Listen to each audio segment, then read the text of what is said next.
سے محبت کرنے لگتا ہے، پھر کیا ہوتا ہے؟ آپ نے کبھی دیوانوں اور محبت کرنے والوں کو نہیں دیکھا ہوگا؟ ارے محبت کرنے والے اس کو کہتے ہیں کہ جس کو لوگ کہیں یہ تو دیوانہ ہو گیا ہے، یہ تو پاگل ہو گیا ہے۔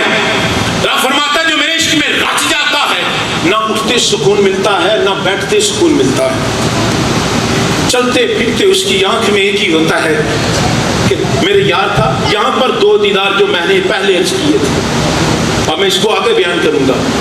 چلتا پھرتا اللہ کی یاد میں غرق ہو جاتا ہے، اتنا غرق ہو جاتا ہے دنیا کی ہوش نہیں رہتی، دنیا کی ہوش نہیں رہتی۔ میں پڑھ رہا تھا کہ مجھے علامہ صاحب کے مفتی صاحب فرما رہے تھے کہ درس نظامی کے پیپر چیک کرنے کے لیے گئے، ایک پروفیسر تھے، وہ اٹھتے بیٹھتے اللہ اکبر کرتے رہتے۔ اب وہ اس ذکر میں اتنے ماہر ہو چکے تھے، جن جن بچوں کے ہاں نمبر لگانے تھے اور اس نمبر لگانے کے بعد سائن کرنے تھے، سائن نہ کیے، اللہ اکبر اللہ اکبر اللہ اکبر لکھتے چلے گئے، اللہ اکبر لکھتے چلے گئے۔ اللہ فرماتا ہے پھر وہ میرے ذکر میں مچل جاتا ہے، یہاں تک کہ وہ میرا عاشق بن جاتا ہے۔ عاشق ہونے کے بعد میرے لیے تڑپتا ہے، سوتا ہوا اٹھتا ہوا بیٹھتا ہوا میرے ذکر میں محو ہو جاتا ہے۔ پھر رب فرماتا ہے پتہ کیا ہوتا ہے؟ میں بھی اس سے محبت کرتا ہوں، سبحان اللہ، پھر میں بھی اس سے محبت کرتا ہوں، اتنی محبت کرتا ہوں۔ پھر جب وہ محبت انتہا تک پہنچتی ہے، رب فرماتا ہے اس بندے کی آگے اور میرے درمیان ایک پردہ ہوتا ہے، پھر میں اس پردے کو ہٹا کر اس بندے کو اپنا دیدار کروا دیتا ہوں۔ اللہ